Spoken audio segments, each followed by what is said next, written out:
All right, everyone, we are live. Identity Politics live stream. This is going to be great. Got three very special guests today who are all going to be giving, I think, a very unique perspective to this discussion. So did we want to go around introducing ourselves first, just talk about who you are, what you, maybe talk about your veganism and activism and stuff like that, and just tell us a little bit about yourself before we start. So we'll start with Mariana. Hello, guys. My name's Mariana. You can call me Madi, Panda Noodles, whatever you prefer. I live in Austin, Texas. I've been vegan. This July will be 7 years. I've been doing animal rights pretty much most of the time. I've done street activism. We did Meet the Victims here. Just a lot of stuff. But yeah, I like to go to raves. I like to dance, and yeah. Yeah, I see a lot of your dancing stuff on your Instagram, spliced amongst your anti-identity politics posts. Yeah. That's good You to gotta see. blend it in there. That's it. I like that combo. All right, Aditya, Soytheist, we'll go to you next. Please introduce yourself. Okay, so I'm Aditya Prakash and I go as Soytheist online. I make videos about veganism and animal rights, about identity politics, and sometimes about religion as well. I think these topics require a sort of straightforward, no-nonsense approach, and that's what I try to provide. And given the kind of position that I am in, well, I can afford to be more straightforward with these issues because people don't come after me as easily as they would come after, well, some other people. So that's what I do, and yeah, that's I make my more sort of thought out content on YouTube, and I make the more candid posts on Instagram, and that's what I do. And we also must stress today that Aditya is suffering a power cut where he is at the moment. So he's rigged up for as long as his device can last, and hopefully we can sort it out if he goes out. But yeah, just to remind everyone, his lighting isn't as good as it would be. Yep, thanks, Aditya. We'll go to you now, Pat, that vegan lawyer. Please introduce yourself. Yeah, I'm Patricia, or Pat. I'm an animal advocate from Sydney, Australia. I'm also a qualified lawyer and student at the University of Sydney. I'm pursuing a doctorate in animal rights. But yeah, obviously I have a varied range of interests, and one of them is promoting free speech and kind of exposing how this identity politics issue is affecting the animal rights movement, but also most other sectors of society. Great, thank you very much, all. Right, let's get the ball rolling. I want to get into what we deem the term identity politics to actually mean, because you hear different interpretations of it from different people, but I think we're all kind of on the same wavelength. So, Mariana, what would you say identity politics exactly means? To me, it means like using your gender, your race, something about your identity to justify different actions in like today's society. So things like using victimhood as like a special form of currency, almost. It's Yeah, almost like I am yeah, X, and therefore my opinion on this is more valid, and therefore I deserve resources in this sort of way. Is that sort of exactly. yeah? The Soytheist, what would you say it means? It means something like saying that because of your identity, you have a greater sort of uh, greater right to have an opinion and have your opinion heard and have your opinion respected as being the truth, just on the basis of your identity rather than on the basis of the merits of the argument. Yeah. And Pat, what about yourself? What would you say it means when you talk about identity politics? So I saw you share a story or a post earlier on your Instagram, which gave a pretty detailed breakthrough of what you'd say it means. What would you say? Yeah. I think like I don't disagree with anything Mariana or Soithis said, but I would just add that it's kind of the whole ideology is assuming that one's identity is built from physical attributes in the first place, which I find ridiculous most of the time. So yeah, and then it's using these physical attributes to justify certain values or certain behaviors. So, you know, if you're white, you can't say this. If you're black, you're entitled to say this. If you're Asian, whatever. So I think I also have a problem with the fact that they tend to assume that people would even have their identity based on something like physical attributes, which I don't, for instance. Yeah, like you see this sort of stuff, right? Like, say, if if you are an X, you shouldn't have a valid opinion on Y issue and stuff like that. What sort of stuff have you guys seen like that in the animal rights movement? Okay, so for example, someone would say that using the word slavery, for example, is you can't do it unless you are black. And now there are plenty of problems with that argument. The first of which is that the transatlantic slave trade is not the only slave trade to have ever existed in history. It is not even the most recent one. It is there are still currently at this very moment about 40 million people who are enslaved.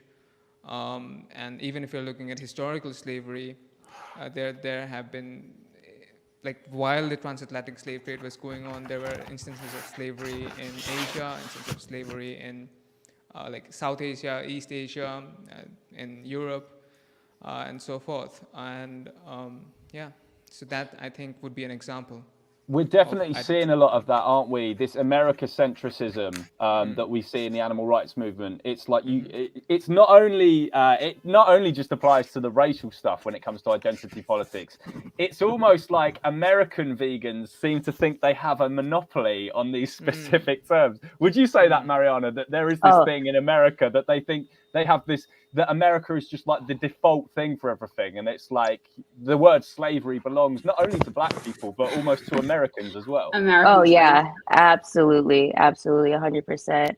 And yeah, even the word like Holocaust, that's a big one. Can't use that word. Rape when we're talking about cows, it's women, and obviously it happens, to other people besides women too. So yeah. And a little bit of trivia on the word slavery, actually, that none of the woke mob seem to actually realize. The word slavery actually comes from the oppression of white people. It comes from the Slavs who were enslaved by Muslim slave traders and sold as property across Southern Europe and Africa. But we have this thing, like, and we're seeing it in the animal rights movement, that it's, you can't use this term for animals, for what's happening to animals, if you're not black, as if the term slavery ever belonged to black people. With the term, not that I'm saying it belongs to white people either, but if you're talking literally about the etymology of the word, it's the same as how Holocaust, it actually stems from holocaustos, which was mass animal sacrifice in ancient Greece. So what we're seeing is people who literally don't understand the meaning of these words. They don't know where these words even come from. Yeah, I think that's a really good point. It's kind of indirectly, it's like a denial of information and education, because so many people, I reckon most students in college and high school don't know that white people were enslaved, and the Muslim slave trade, or whatever you want to call it, Middle Eastern slave trade, was rivaled in size and degree of suffering the Atlantic slave trade. That's a huge piece of historical information that people should know about. But I didn't really learn about it until a couple of years ago when I got more educated on all these issues that are usually left out.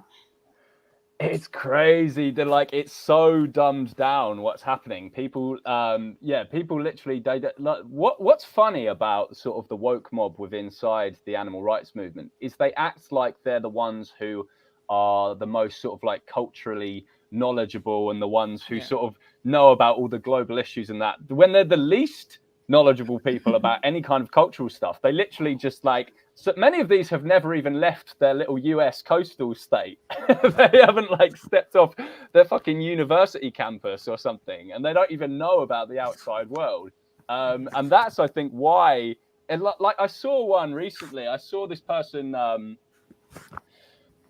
I think they assumed that Spanish actually came from the Americas, and they didn't realize that Spain was even a country or something. Did you see that one, Aditya? I have seen someone saying that if you are white, you should not speak Spanish. Yeah, yes. I've seen that. You can't learn other languages anymore. That's off the charts as well, off the menu. But, wow. Yeah, that's one thing, and the fact that Spanish comes from Spain, which is a European country, which is kind of hilarious.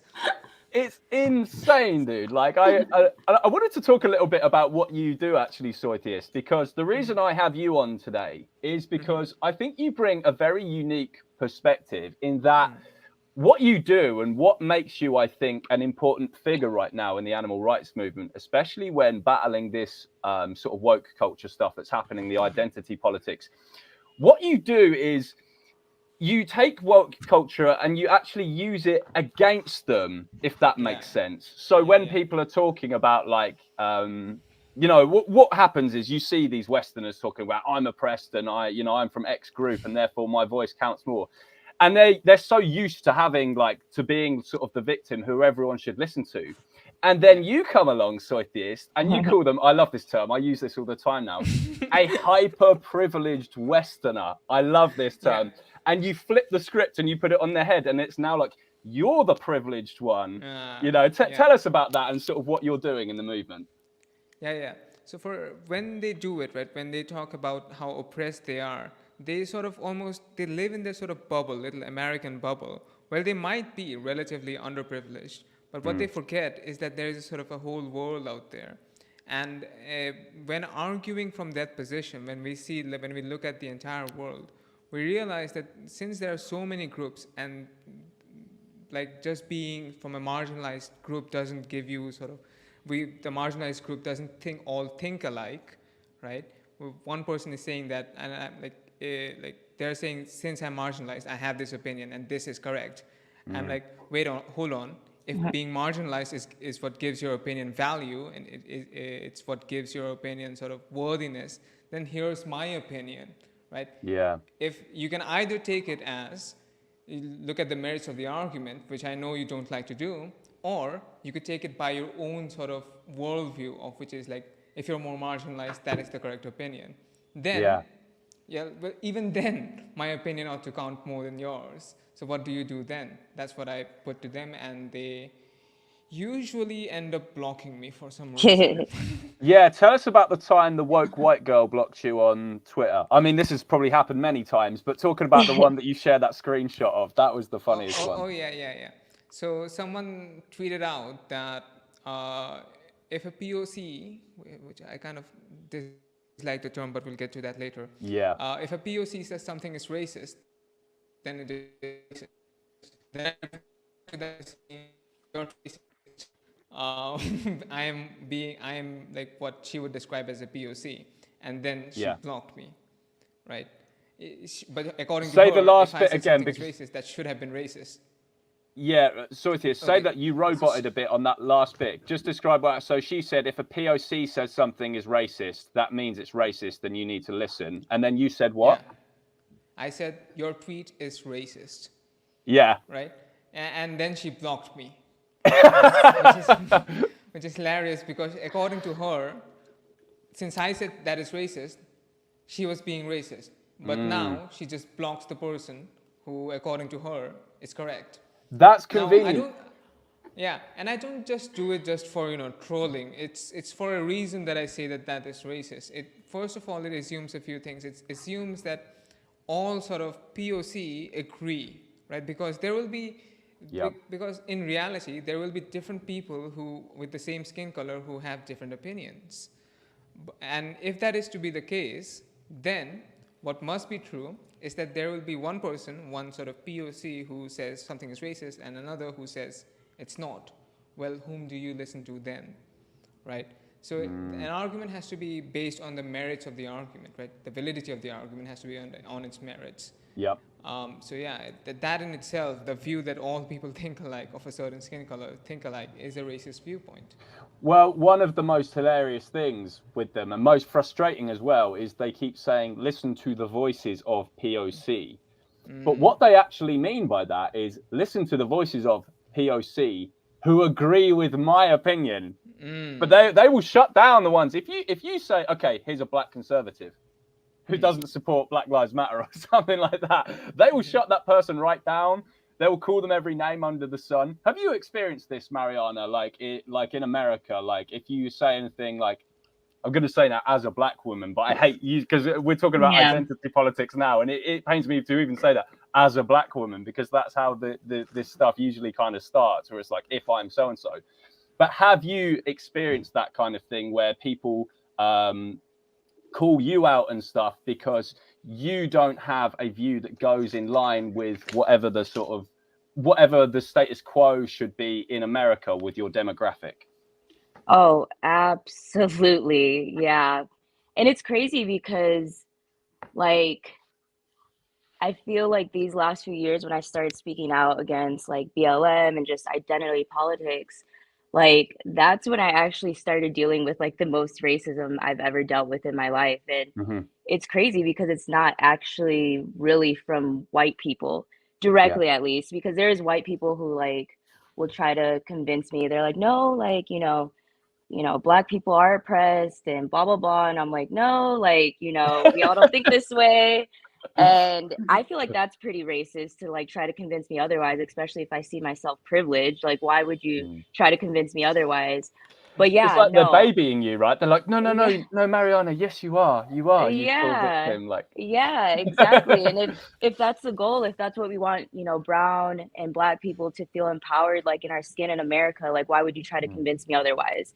So that doesn't sit right with me. But yeah, like the racism from Black and brown people, I feel like, yeah, it's been more than white people. And it's been really ironic because white people are supposed to be the monsters and the racist devils. And it hasn't been like that. I've been called really, really fucked up names. So yeah. And have any of you actually been mistaken as white because of a view that you have? Pat, I've actually seen this happen to you before. I actually so many times. I saw a comment about you saying, "Of course she's white," and I was like, I think I had to DM them a picture of you. Like, tell us, guys, about that. Has that ever happened to any of you? Okay, I'll go.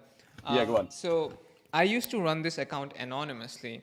It was a bit of the username was a bit narcissistic, but I've deleted that account now. It used to be called Cosmic Rationalist. Okay. Right.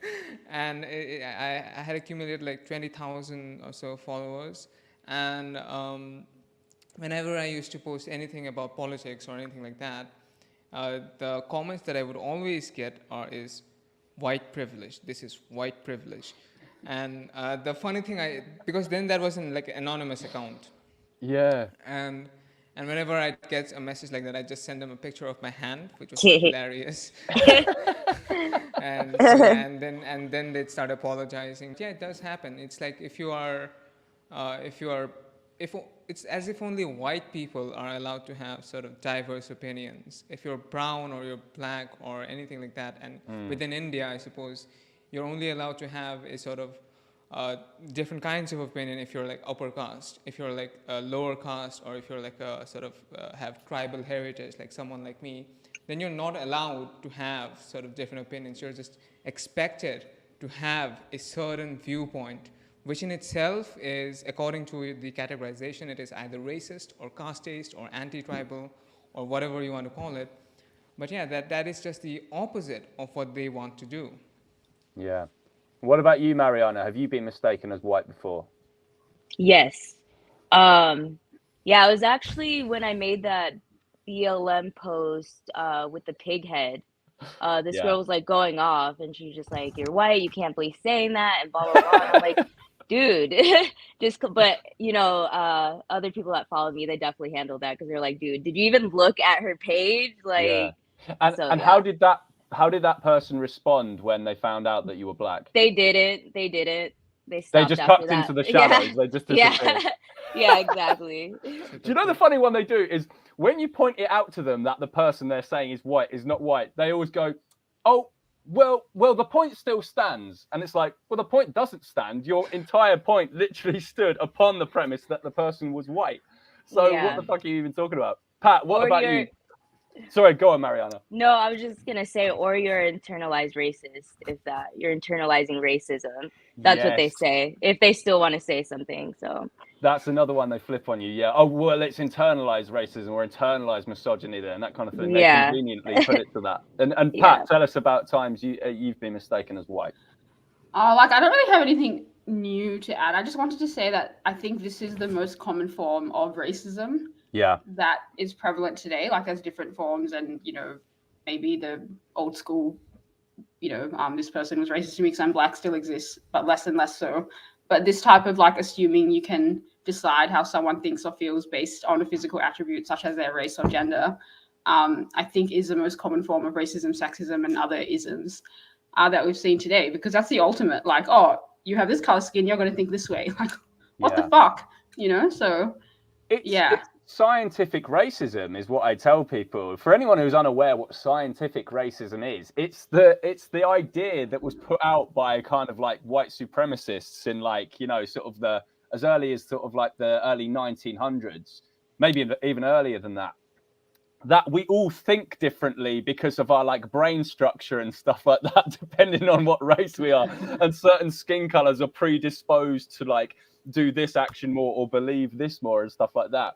What they don't realize is that these people are basically quoting right from the KKK playbook when they say, oh, you have this, a POC wouldn't think that and stuff like that. What do you guys think of that? The idea that this is scientific racism?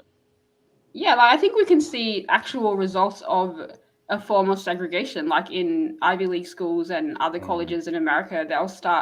They have ceremonies based on race now. So if you're Asian, you can graduate in the Asian ceremony, and these schools that are teaching something like critical race theory will have white people separated from black people so they can learn about like whatever it is, their own supremacism or whatever. So we can see it's not just theoretically dangerous. We can see the effects taking place in very important places such as universities and schools, and even primary schools, I've read. Does that happen in the UK as well, or UK and Australia? It feels like a very American thing. We teach critical race theory at universities, which I don't think is a good idea. I haven't seen any actual like segregation happening, but we're pretty close to it. Like, we're teaching this stuff like it's the gospel at certain departments at universities. So that's bad enough in itself to me. Yeah, it has crept into the UK. It's not as bad as the stuff that I see on the US college campuses, like on YouTube videos and stuff like that. We haven't got to that level yet, but I'm pretty sure it will, because it's like a virus. It's like this thing that people are catching. And it's the way that cults operate, right? It's the way they suck people into their group and stuff like that. But have you, like Mariana, have you sort of seen, what's your experience with like the college campuses and stuff in the US? Do you have much experiences with those, or do you tend not to? Yeah, I mean, I didn't go to a university, but I have a lot of friends that have, and I mean, I see it online and stuff, and it's just everywhere, and it's so like normalized now, But yeah, no, it's pretty bad, and I feel like especially in America, it's just taken off where like the spaces and stuff, and yeah, it's just really common. I guess it was about like maybe like 2 years ago, this vegan group in Austin, they had this thing where it's like speed friend dating, where you could like meet friends and connect with people, but it was like for POC only. So yeah, so it's just like, and I said something about it and I got a lot of pushback for it, and they're just like, well, POC need their own spaces and blah blah blah. And I'm just like, I've been to a lot of vegan events here and I've never felt like unsafe, with white people, and even if it's majority white people, or and like, yeah, but like, what if I had like white friends that wanted to come with me? Could they not have come? What, my partner or just anybody else? Like, just, it's strange with the segregation and how it's so normalized. That's it. No, didn't you know, Mariana, that we must only date within our own race, because that is probably not racist at all. And if we have kids, we shouldn't be allowed to, do any kind of anything that goes outside weird. Mixing of the blood or anything like that.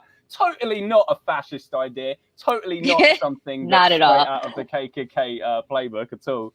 Going on that US college campus stuff, Pat, I think you know this story pretty well. What was the whole, was it Brett Weinstein? Oh, yeah. The Evergreen case? Did you want to talk to us about that? Yeah. So that's one extreme example of how identity politics and critical race theories, like, creating all these often violent divisions in different schools in America. So Brett Weinstein is a biology professor at wasn't a biology professor at Evergreen College.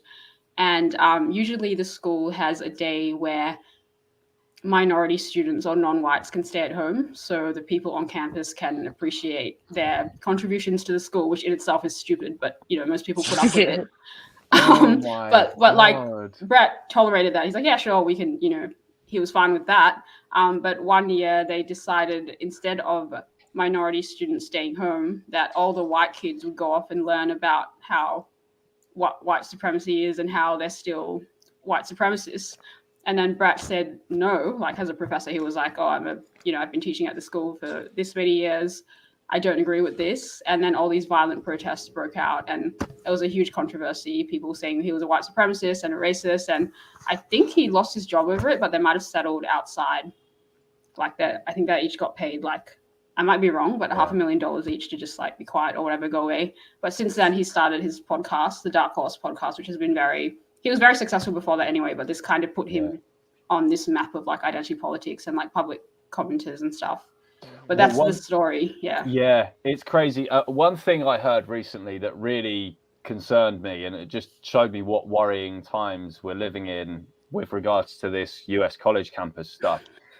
I won't say who it was because he doesn't want people to know that this would happen to him. But I have a friend who recently signed up to a US university, and it was the start of everyone's course, and they're taking these online like e-learning courses and stuff like that, and they fill out all this stuff, and they fill out their demographics and stuff, and they take this course. He completes all this stuff. Anyway, then he gets this little email come through, and it says, "Dear so-and-so, thank you for completing the first module of your little online course before the physical course starts. We noticed you selected that you were white and male.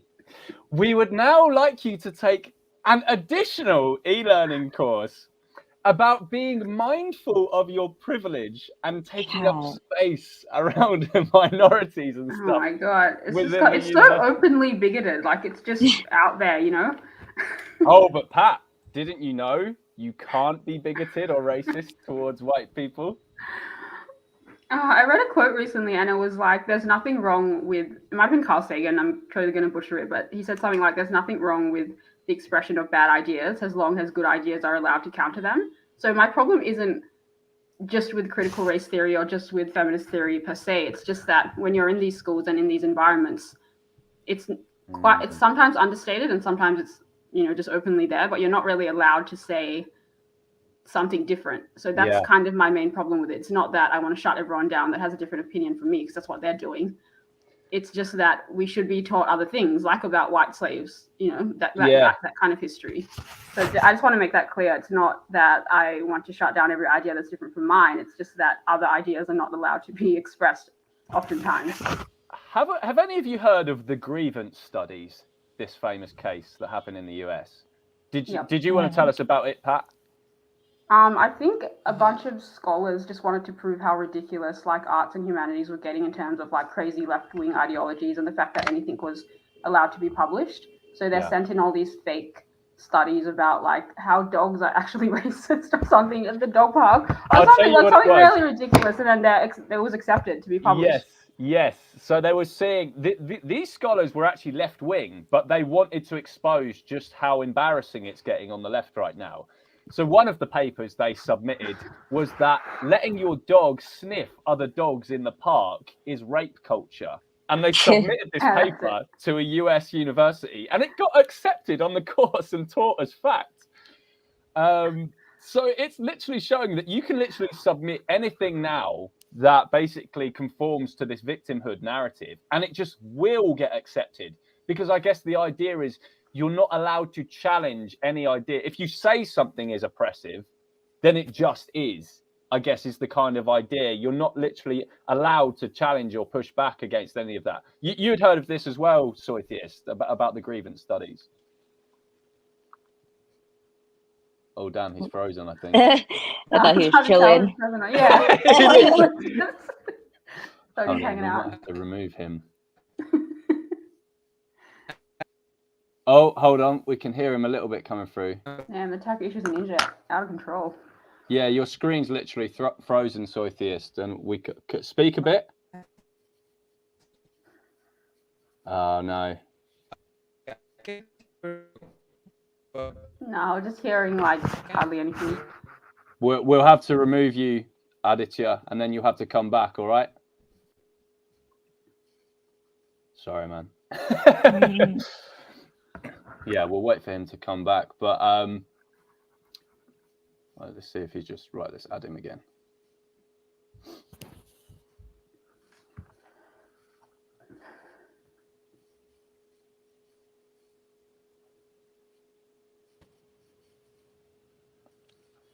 Ah, there we are. Yay. Why is there two of me? Because I added two. Right, hold on. There you go. Speak now. Am I back? Yes, you're back. Yay. Sounded good. Yeah. Okay. So, sorry, we heard literally nothing of what you said. It froze as soon as it went to you. So tell us about what you'd heard of the grievance studies as well. I had heard of them, but I hadn't heard of them in that much detail. All I knew was that there were some studies submitted which were not serious at all, and they were accepted, and that kind of demonstrated how ridiculous it was getting. But that's all I heard.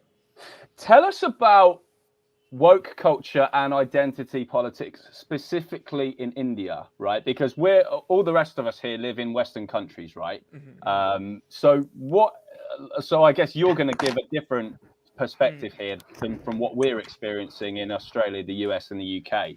So tell us about how this stuff is impacting India.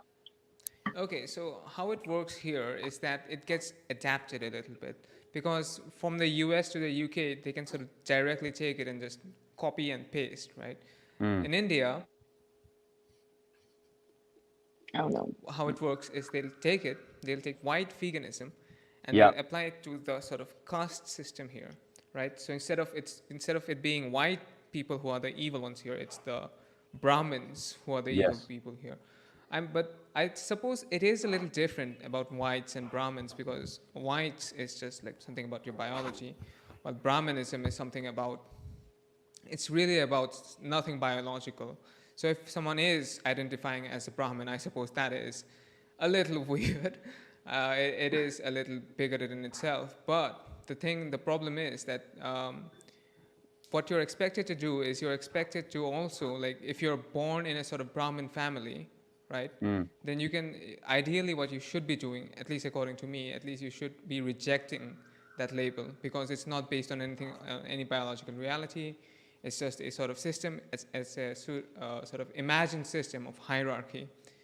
So the problem is, what they do is that if you're born into a Brahmin family, it says that you are privileged, right? And then it's sort of the same. It's that if you're Brahmin, you don't get to have an opinion on these subjects.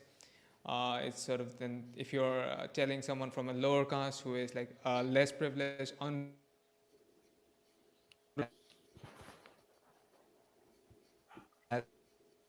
I would make Sorry, we can't hit you. Roboting again, Aditya. You have to say that about the last 30 seconds of what you said. Just say that again. Until when could you hear me? Maybe about 30 seconds ago you cut off. So just say about the last 30 seconds of what you said. Okay, so the difference that I would make about Brahminism and white sort of is that in Brahminism, it is a little weird if someone does identify as a Brahmin, because that's not based on some biological reality, it is based on some hierarchy. But again, after that, it's just about if someone privileged is saying to someone less privileged, then it's just Brahminical veganism is what it is. That's how they refer, that's the analog sort of for white veganism in India. And I'm seeing this a lot with slaughterhouse work. It seems to be the thing that I'm seeing the Indian intersectional talk about. So they'll say stuff like, if you think the slaughterhouse workers are bad or doing something bad, that makes you an oppressor because they're from a lower caste. Is that correct? Is that what they're saying?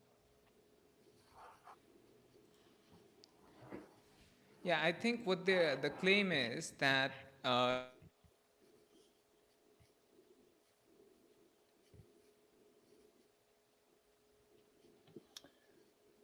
You've cut out again, Aditya. Sorry. Oh man. Okay, hold on. back. All right, we can hear you now. Go on. Say again. The claim is. Would it be easier just for him to have audio? The So claim, maybe it wouldn't lag so much. I think.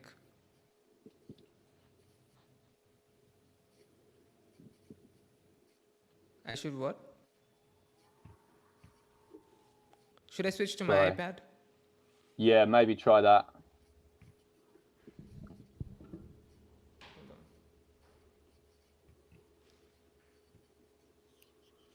Yeah, and then we can talk about this whole concept of white veganism and stuff. That could be an interesting thing to go into for sure. Have you both heard of Brahminical veganism, Mariana and Pat? I haven't. Oh yeah, from Vegan King I have. Yeah, it's like the Pretty Indian sure. version of white veganism, basically. But they use that term white veganism as well, I think. Right, let's add that one.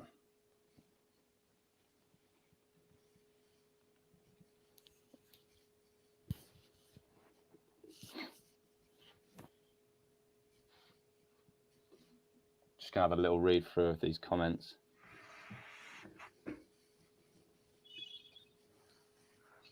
Oh, it looks like there's some nice arguments happening in the comments. That's good. That's what we like to see. Okay, Soytheist is back. All right, go on, Soytheist. Yeah, I don't know. Hold on, let me just remove that other one. Hello, can you hear me? Yeah, we can hear you. Yeah. Oh.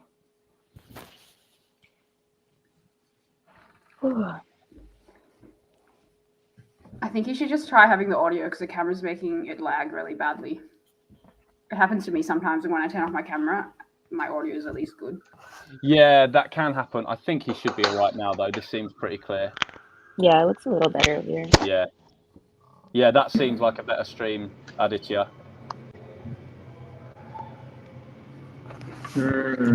This is a problem. I can't hear you. You can't hear us? Oh.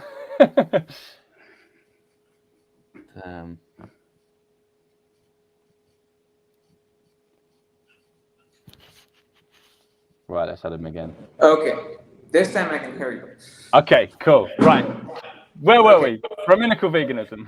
No, slaughterhouse work. Slaughterhouse. Right. Tell us about the caste system and the slaughterhouse work. Okay, so the thing is that most slaughterhouse workers, right, are people belonging to sort of marginalized and sort of lower castes, right? So the claim is that if you say anything against slaughterhouse workers, what you're indeed actually doing is you're speaking against sort of these lower caste people or marginalized caste people, and therefore that makes you a casteist or casteist. That is the claim. But I think the problem with that is that you're using sort of that as a proxy. I think the problem people have is not with their caste, but the problem people have is, I suppose, with what they are doing. But again, that's sort of a, I don't want to say gray area, but it's not that by just saying anything against slaughterhouse work, people are just directly saying something against sort of marginalized caste people. I think that's the mistake, that's the error that is being made here.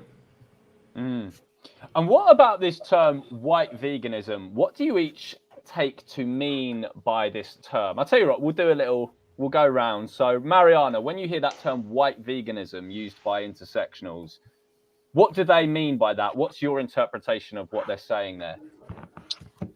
White veganism means to me, well, what I've been told, is that the focus is on animals, and you just focus on animals and not about like human oppression or other things, and basically everything else included, about veganism and stuff. So yeah, basically you put animals first, you don't talk about anything else. So yeah. Yeah. And then Aditya, when That's you pretty hear great. Yeah. What about you, Aditya? When you hear the term white veganism, what do you take that to mean?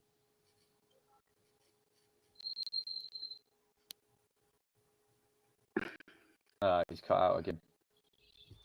I'm not audible. Wait, hold on. We can hear you now. Yeah, hold on. We can hear you. You're just a bit lagging.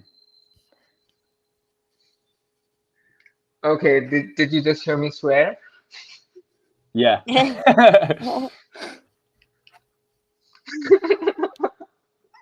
Okay, I don't usually do that, but it's That's all right. It's good to swear. It's good to get it out. It's fine. okay. Um, yeah, so I think white veganism, I'm really, really Oh, Katie's in the house. Watch out.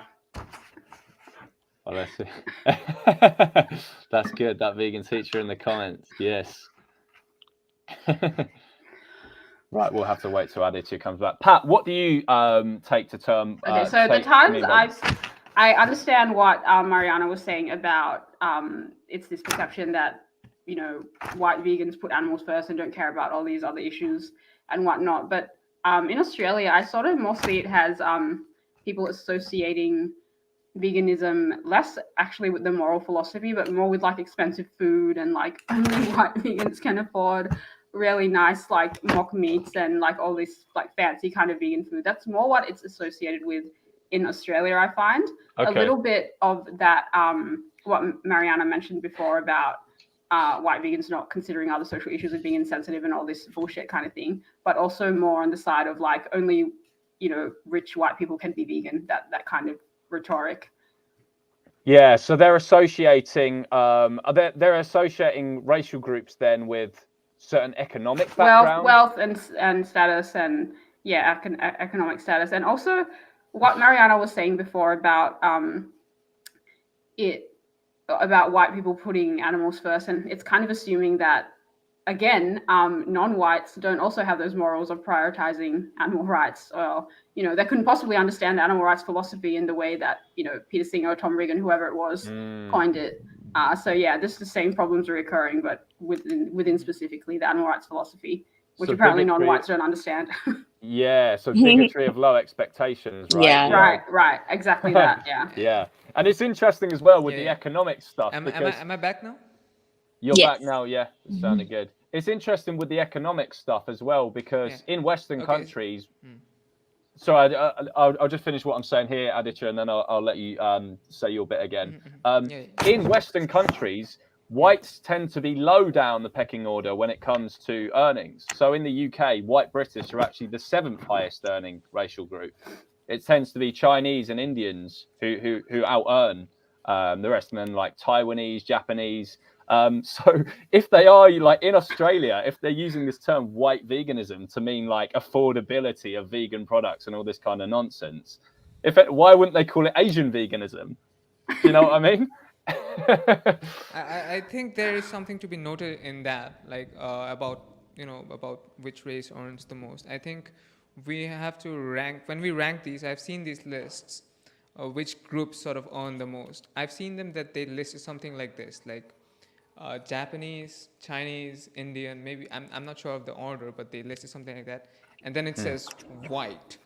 I think that's kind of a little bit dishonest.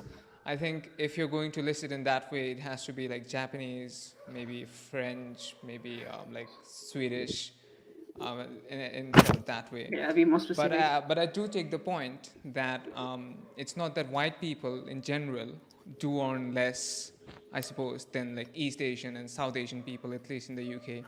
But we do have to list it like that. It can't be Japanese and then white. That's not honest. About the point of white veganism, should I make that point about what? Yes, please talk to us about what you interpret what they're meaning when they say white veganism. So the term white veganism, it comes from white feminism. Now, what is white feminism? White feminism is sort of refers to the sort of earlier stages of feminism when people would not include women from sort of different races in their sort of advocacy for women's rights, right? So they would not include women who were black. They would not include women who were brown, and this was indeed one of the problems with at least the earlier stages of feminism, right? And that is why many people do not identify as feminists. Many, not all, many. And maybe that's wrong, maybe that's right. I don't know, but that is the reason many people provide.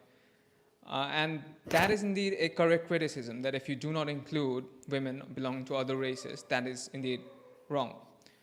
But the problem here is that when they're sort of kind of trying to translate it to the animal rights thing, they can't just include people, human beings of other races into this, because this was not about white humans to begin with. This was about animals. Trying to make, trying to label this as white veganism and providing the solution as bringing in human beings of other races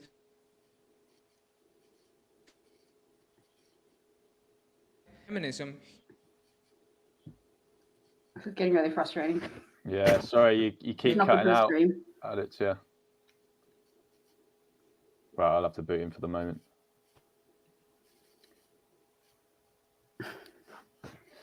Yeah, I think my problem with the term white veganism. Oh, hold on, it's coming back. Go on, finish what you were saying, Aditya.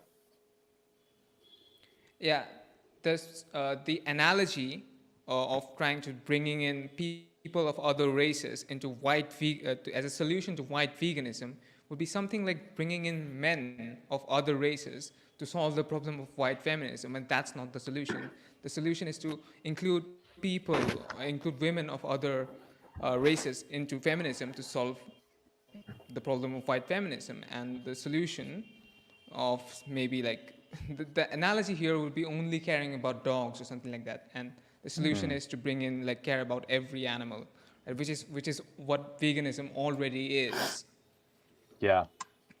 I think it also frames it in this way that it's like white people were almost trying to claim that veganism was this white thing to begin with, when it wasn't. White vegans, like me, want everyone in the fucking world to be vegan. And this is the big contradiction, because then when I do say to someone from a different continent, you should be vegan, they called that white veganism because I'm wanting them to be vegan. It's like, what do you want here? Like, it seems as if they literally want veganism to be white because they don't even want me to advocate to people of other races. That's weird. Yeah, ultimately, it's just such a garbage, because veganism is just the moral philosophy for animal rights. Like, it's got nothing to do with race or anything like that. And anyone with half a brain should be able to understand that animals deserve rights. So, like, this white animal rights thing, white veganism thing, it just doesn't make any sense to me, because it's a moral philosophy about animals. Have each of you been told by people who aren't white that animal rights is a white concept and that you shouldn't be taking on or sort of purporting it? Yeah, anyone with the bullshit leftist ideology. Like, I think I've said this to you before, George. I I've been don't told think it's many a- things are it's a- actually. So, Aditya, there's a bit of a lag on your stream. So, as Pat was talking there, you came in. So, I think you're like 10 seconds behind or something.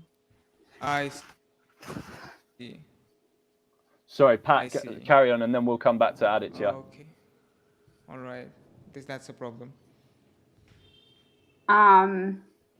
Oh yeah, so I was saying, I don't think many things are actually about race anymore. It's just more about ideology, which happens to encompass the race. So someone can have a leftist, far leftist extreme ideology that we're talking about in this live stream, and they can be white or brown or blue or black. I don't think it really matters.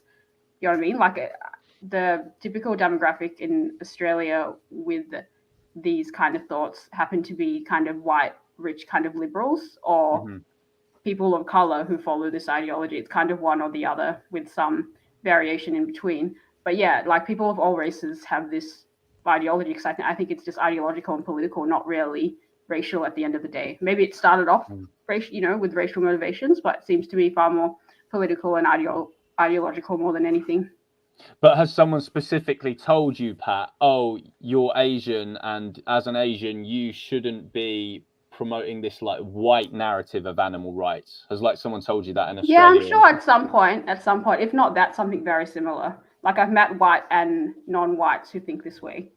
Yeah. Like, I think it's very much an ideology that people would just follow. Like, I don't think it really has a color at the end of the day, which is ironic, because they're all about, distinguishing between colors and races and stuff. But people that actually follow it, it seems to be more political than anything, in my experience. Yeah, and then Aditya, sorry, say what you have you been told that it's like a white thing to promote animal rights, maybe in India by other Indians? I've been told it's a North Indian thing. So Right. as I told you, I have this ancestry of like tribal heritage. So I was sort of raised in a sort of very heavy meat eating culture. So when I said that I would like not do that anymore, I would stop consuming animal products. I was told that this is sort of you're taking the sort of Brahminical thing, right? You're doing the North Indian thing where of eating not eating vegetarians, of you're thinking of purity and that kind of stuff, which is kind of ridiculous when because it's ultimately the just a normal thing to do to just the sane thing to do, I suppose, to not harm animals for our just trivial pleasures and things like that. Yeah. And what about you, Mariana? Have you been told this, like in America, maybe from people of varying races, that animal rights is a white thing and you shouldn't be purporting it? Yeah, like Pat said, I'm sure that, I've been told things along those lines. And like Soythea said, it's really messed up because it's like, just because, like, I have the skin color I do, am I not able to empathize with animals and see that it's wrong? So, yeah, it's definitely like bigotry of low expectation. So, Yeah, 100%. This is one of the most racist ideas that the woke mob in the vegan movement is purporting right now. Like the idea that it's this white thing to even care about animals and care about issues outside of human rights. Yeah. Again, it frames it as if white people are more sort of like naturally altruistic or something, and oh, you poor oppressed POC, you don't have the capacity to care, and we'll just let you do what you want. It's this culture of unaccountability essentially that's happening, right? Yeah. The thing is though, like, Yeah. just a side point on that, like historically, it kind of was Western nations that were more altruistic. Like, sorry, it's not really about race to me. Again, it's just about the way the countries developed, which happened to be white countries that abolished slavery first, that gave women the right to vote first, and all this kind of stuff. So it's like this is just where we've landed, and a lot of activists do happen to be white that are effective animal rights activists because they have grown up in a democratic society where they've learned about individual rights and learned about ideas that kind of underpin animal rights at the end of the day. Because it would be hard to be a very effective animal rights activist in like North Korea, where you can't even afford to eat, let alone think about these concepts. So it's just like a side note about the reality of the situation. Like, yes, a lot of activists do happen to be white that are effective. I do think there's something to be pointed out there about how different countries developed over time. I think it has to be pointed out that the countries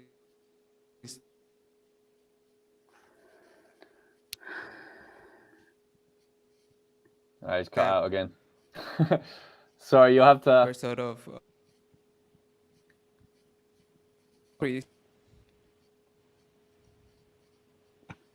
Maybe just try with just the audio, because George, this can't be good for the stream. Like, this Yeah. happening every 10 minutes, people listening in afterwards as well. Aditya, can you just use your audio? It might be that using audio might make things a little bit better. You were roboting again really badly there. Yeah. Cool. So start speaking again. I'm really sorry for this. That's way better. This better. seems to Can you work. hear Just me? keep it on the audio. Yep. Perfectly. Yeah. So what I was saying is that something has to be noted about how different countries developed, right? It's that the countries which were which sort of abolished slavery first and which gave women's which developed women's rights first. These countries, right? These countries are countries where a lot of people, or at least the majority of people, were free from sort of free from slavery or colonialism to begin with, right? So the reason, there's this thing called the Maslow's hierarchy of needs, where the most basic needs are at the bottom, and if those can be satisfied, people go to sort of higher needs, and I think that has to be noted. The reason that countries like Pakistan or Bangladesh or India or any country, that, let's say in Asia, where women's rights are not as progressive, I would say, as they should be, it's because for like until very recently, for example, in India, people were just starving to death, right? And so women's rights were not developed to that extent. And so I think that has to be something that is to be noted. I think that's potentially a good point, but I'm not sure I agree that those countries were free of colonialism and oppression and stuff. Like, the British oppressed America before it achieved independence for a long time, before they kind of fought back. And George mentioned earlier about European slaves as well, and countries in Europe were also quite early to help abolish slavery and things like that. So I don't know. We'd need a breakdown of like what countries were enslaved where and what, For example, that the kind United of thing. States. Yeah. The United States gained independence in 1776. India, Pakistan, and Bangladesh gained independence in 1947, right? So almost a 2-century difference. So I guess that would be the reason that women's rights and the abolishment of slavery and that kind of stuff, and the abolishment of the caste system, they did not happen any sooner. For example, but I feel like it still raises the same question: like, why did they achieve independence and democracy so much earlier? Like, well, because they were not being enslaved to that extent until 1947. They could not fight back until then, I suppose. That would be the reason. Are there not too many cultural issues, though, in non-Western countries that would prevent these rights from happening anyway, like too much religious issues and stuff like that? Because, for example, in Western countries, Christianity went under the Reformation. So here we don't really have Christian fundamentalism, right? In the UK, like there are even churches here that marry gay people. Countries in like the Middle East and stuff, for example, I don't think it would matter so much if they were like oppressed or colonized by anyone, because there's too many like religious problems there that prevent these things from happening anyway. Do you see what I'm saying?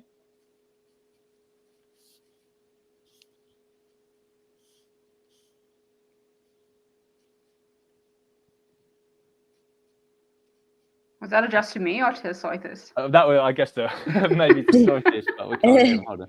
Let's try. Oh, hold on. He's coming on another thing. Hey, did you hear anything of what I just said there, Aditya? Yeah, I did. My laptop ran out of battery. Oh, cool. So many things, for example, I would never blame everything on colonialism, right? That's just a ridiculous thing to do.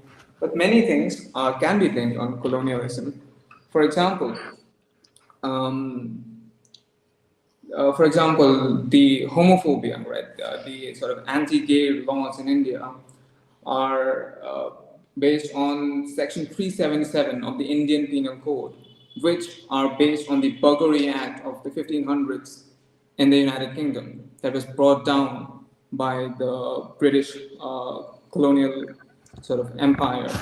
So I would say there are plenty of things which were like these countries, like cultural problems of these very countries. But then there are many problems which are the consequence of colonialism, brought directly and some more indirectly, because there were famines that were being caused in India because of colonialism, and there were genocides being committed in Northern Africa by the British or by other sort of colonial powers. And that sort of stifles sort of the progress that can be made. Like when you're starving to death, you cannot make social progress, is a point that I think I would emphasize on. Mm-hmm. Yeah, I definitely think colonialism does have some stuff to do with homophobia. However, I think because homophobia is so rife in pretty much all the major religions, I think it would just exist anyway in countries where there's so much of, like, especially in India, where there's huge like Islamic, Hindu, whatever populations, and they're certainly more so in Islam than Hinduism, maybe. But ultimately, homophobia would still be a problem, I think, in these countries, whether there was colonialism or not. I think religion here is the key factor.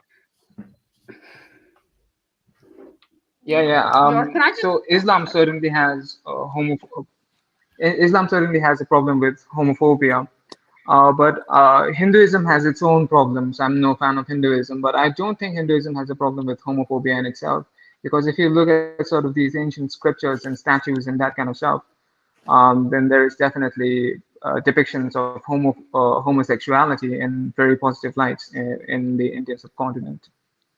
But if a country is predominantly Islamic, I definitely say that, that those countries would not have been free of homophobia had it not been for Yeah. colonialism. I definitely would not make that claim. What Pat? What were you going to say? I was just gonna like be a bit cheeky and ask if I could respond to something that vegan teacher asked earlier in the chat, but it's got nothing really to do with identity politics. But it's just she's been asking me this for a while in comments and stuff, and I just figured since she's here and I'm talking, it would be a good time to address it. I can't be bothered to scroll up exactly. I can put the what comment she on the asked screen me. if you want. Which comment was it? It was asking me why I admire people like Sam Harris and why I don't treat them like other carnists. And she's asked me this in various ways, different ways, numerous times across my Instagram and stuff. And I would rather just... There it is. Question for Patricia. Why are people like Sam Harris not vegan yet? And why do you still admire him so much? Why not treat him like other carnists? So I'm pretty sure, judging from his last podcast that dealt with some kind of animal rights issues and the pandemic and stuff, it sounds like he's at least on his way to veganism or transitioning. He might even be vegan just from the way he's talked about these issues. I'm not 100% sure. We'd have to ask him. And why do you admire him? I think that's such a weird question because why do you admire Martin Luther King? Like, why do you admire Malcolm X? Like, we're allowed to admire people outside animal rights advocacy if they're doing something good for the world. And I care about other issues, not just animal rights. Animal rights is like my main thing, obviously. But there's other issues that Sam talks about, like Islam, like religion, rationality, that I care deeply about. So that's why I still admire him.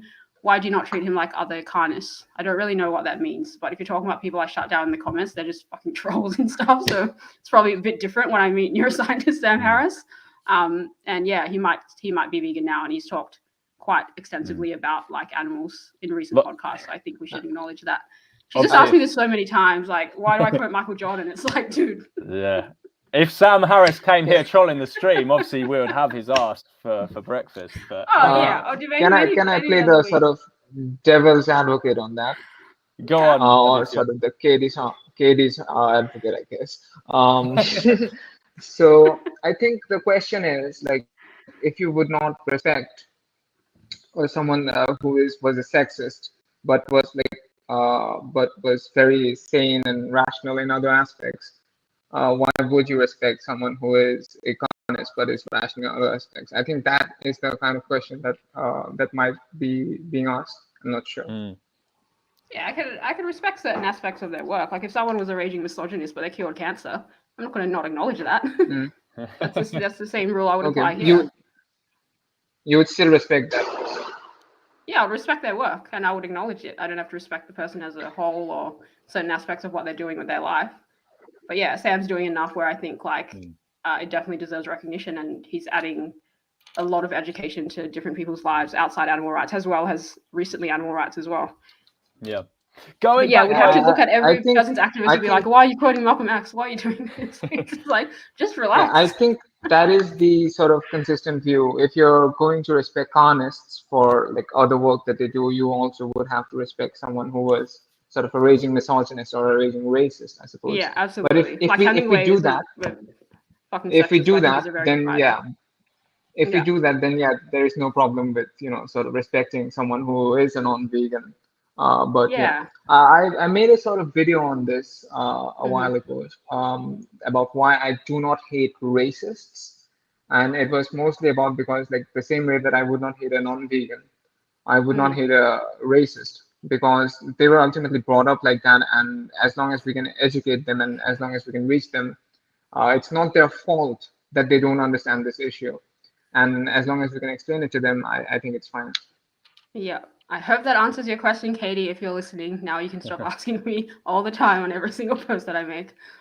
All right, going back to the white veganism issue, I think the one of the key problems I have with this term white veganism is that, and this is something we're seeing so much now, it frames it, what I think they tend to mean when they say white veganism means a form of veganism that doesn't acknowledge other forms of oppression. And what they're ultimately saying there when they use that term is that whiteness specifically, whatever whiteness is, by the way, this is their term. I don't think there's such thing as whiteness or blackness or anything like that, right? They're specifically associating white with oppressive. White equals bad, despite the fact that all races oppress. And this is something that's very troubling that's happening now in the animal rights movement, and not enough people are speaking out about it. What do you guys think about how they're using this term white specifically to mean like oppressive behavior? Mariana, I'll get your view on this because you haven't spoken in a while. Yeah. My views on that, it's just racist. It's not okay. It's grouping people together based on skin color. So it just doesn't feel right to me. Yeah. Yeah, that's just basically it. Like it's racist, you know? Yeah, there's nothing much more to say on it, I guess. It's just, and I'm against racism of all kinds, you know? Yeah. So that's why it's never sat right with me. So I think it also goes back to that cultural ignorance thing. It's like, because they're often living in their little woke US coastal state bubble, where white people are the majority in their country, they're associating white with oppression because of that. It's like they don't realize the outside world and all the oppression that's happening across like Asia and Africa and the Americas and stuff like that. It's almost as if and they'll just blame any of the oppression that's happening in those other countries on white people anyway. It's like, yeah. You know, again, it just shows that cultural ignorance, right? Yeah. And it's crazy because like when you think about it too, like whiteness is bad, but yeah, when you like look outside of America, like I'm pretty sure the only places that have slavery right now are non-white places, you know? So, and I don't think people really think about that. So yeah, it's crazy. You know, the 2022 World Cup, there's like thousands of Indian slave workers have died building those stadiums. Thousands. And this isn't even being talked about by that very mob who's talking about all this. And it's just they're ignoring all these kind of global issues. It kind of I think you know, if you look at like, think of what happened in 2020, right? And we had this whole, it became a bandwagon, right? What was happening? It became so US centric. What was happening? Think of all the issues that are going on in the world right now. And they decided to focus on this one very specific US issue. So I'm just going to add it to your back. They decided to focus on this one very specific US issue while ignoring every single other issue that was going on in the world anywhere. And it just kind of leads back into that America-centricism problem, right? yeah. Just going back to the whiteness thing, I saw this meme one time and it was like the dangers of whiteness or something. It's like staying in school, full-time employment, going to church. I don't know, it was some like very right-wing, like borderline racist. But then my friends sent me lecture notes on a slide on whiteness that a professor, like a very esteemed professor, was giving. And she was listing traits of whiteness, and it was things like objectivity, the scientific method. I think I see Oh that. my god! It was Like being a on parody of time. this meme, like, Oh, and yeah, like the family unit. Yeah. so I was laughing Yeah. about this meme, but I was like, holy shit, this is actually like the parody of what it is actually what they're teaching.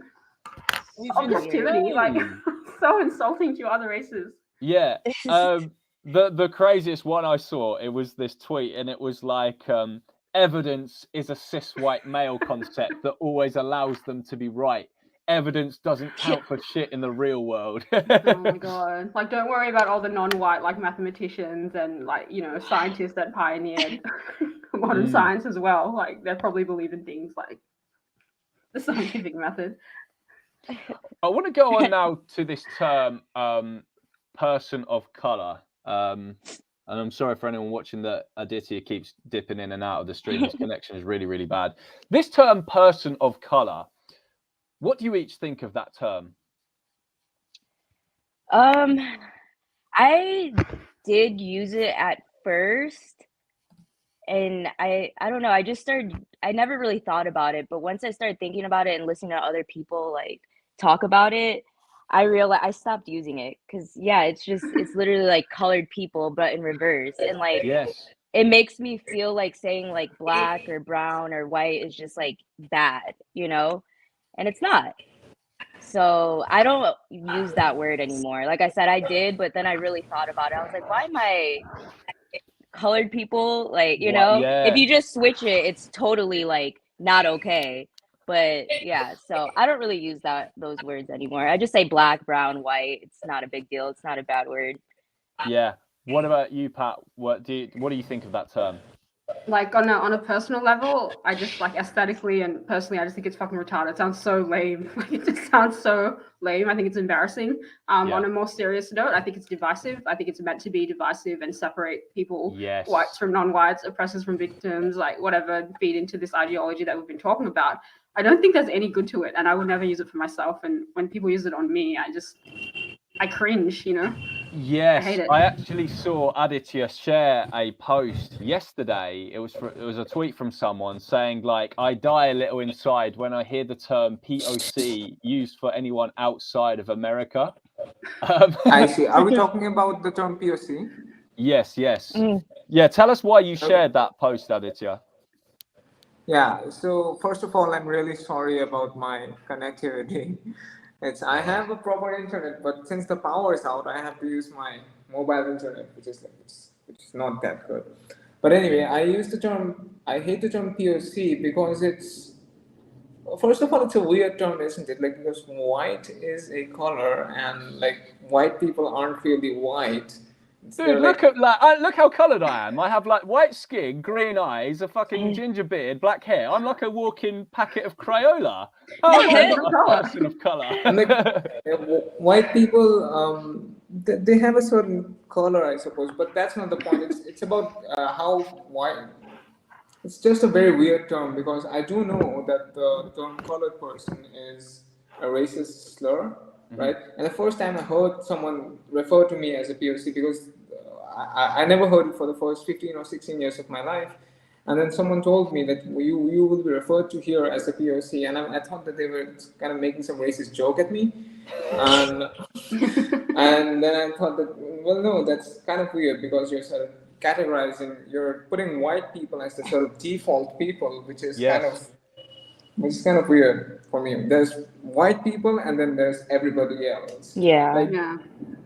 Right. The difference between a Japanese person and a North African person, and like a Japanese person or a Senegalese person and an Indian person, would be like the difference between these groups is they are as different from each other as they are from white people, but somehow it's white and POC, so it's kind of a weird thing for me. Yes, people don't realize how sinister it is that this term is being used. It's being used tactically by the woke cult.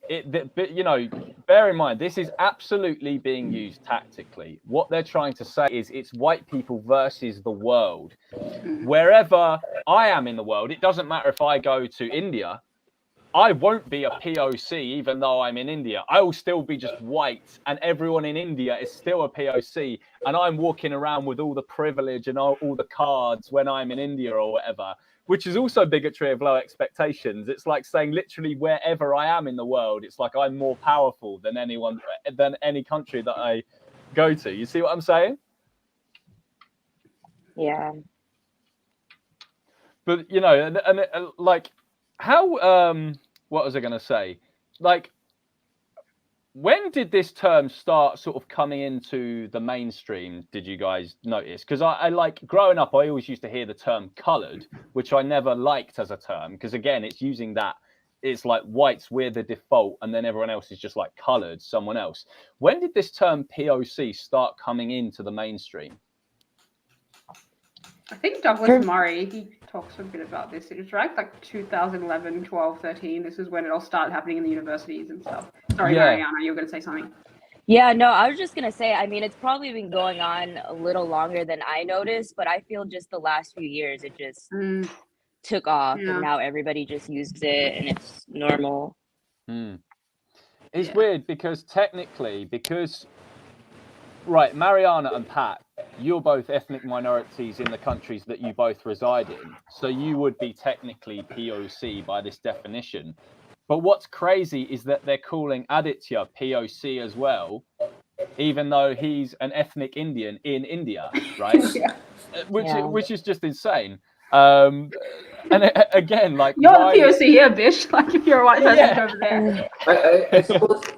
I suppose I am an ethnic minority in India, but like not in a race manner, but in a sort of Yeah. tribal heritage manner. But yeah, Yeah. it's weird to like. But the weird thing is that they would sort of refer to the most privileged Indian as a POC as well, and would refer to me as a POC as well, and that is kind of weird. I think that's the problem I have with the term.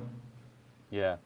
I mean, there are so many problems with the terms that I don't think, it would be hard to list them all, to be honest. But it's another thing definitely that we've seen, I guess, impact in the animal rights movement. And I even saw stuff like I want to talk as well about sort of like diversity in things like speaker lineups at events and stuff like that, and how this is impacting the animal rights movement. I find in the UK, which is a majority white country, that by chance, if you do have any like vegan activist event, like vegan social event that you organize, the lineup will just by chance be a diverse mix of people anyway. Even though it's like a white majority country, the vegan movement's pretty diverse here. But we still see people here messaging in, like it could be like a vegan festival or something like that, saying, "Oh, you don't have enough POC on your lineup and stuff." Are you guys seeing stuff like that where you are? I guess the funny thing is in India, I don't know if it would be as much as a thing as that we're getting here. But Mariana and Pat, are you seeing that? And then we'll come to you as well, Aditya.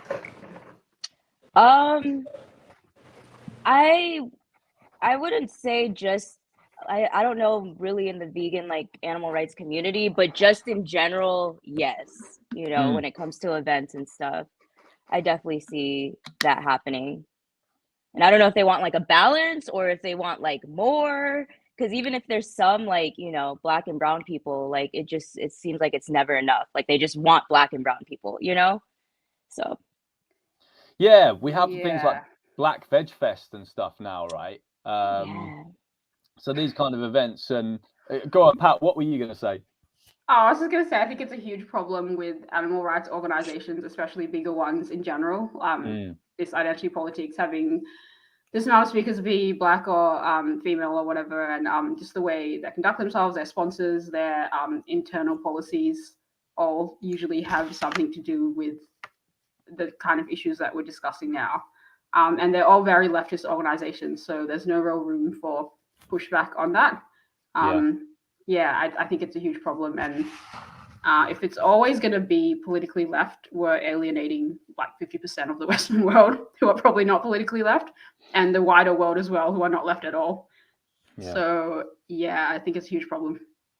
Do you also think that like there's a problem in that when they're saying, "Oh, you don't have enough of X group in your lineup for this event," it's like they're not picking people on the merits of their speech or who they are, but rather solely because of their identity. Yeah, and it's offensive to the speakers. Yeah. Yeah. Are you seeing stuff like this in India, Aditya, or does it not have? Is it not really an issue there that you're seeing? It's less visible here, isn't it? So the thing is, I'll get to India, but the hilarious thing that I find is that there are some organizations. I don't know if I should name them. Should I name them? Yeah, fuck it. Why not? Go for it. So there was this organization called Animal Justice. I think they're a Canadian organization, and they had sort of this lineup of people, and they were very much about diversity and racial diversity and that kind of stuff. But the lineup was like, well, it had racial diversity, but it was not just Americans. Like if it was just Americans, I get it. You're doing an event for Americans. But there were Americans, there were people from Europe, but funnily enough, there were not any people from Africa or Asia or anything like that. There were Asian Americans, there were African Americans, and they were all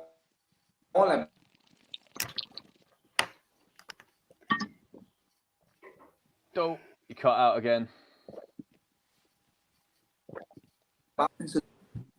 So, Aditya, you're going to have to just use your sound because your camera is screwing things up. Speak again now.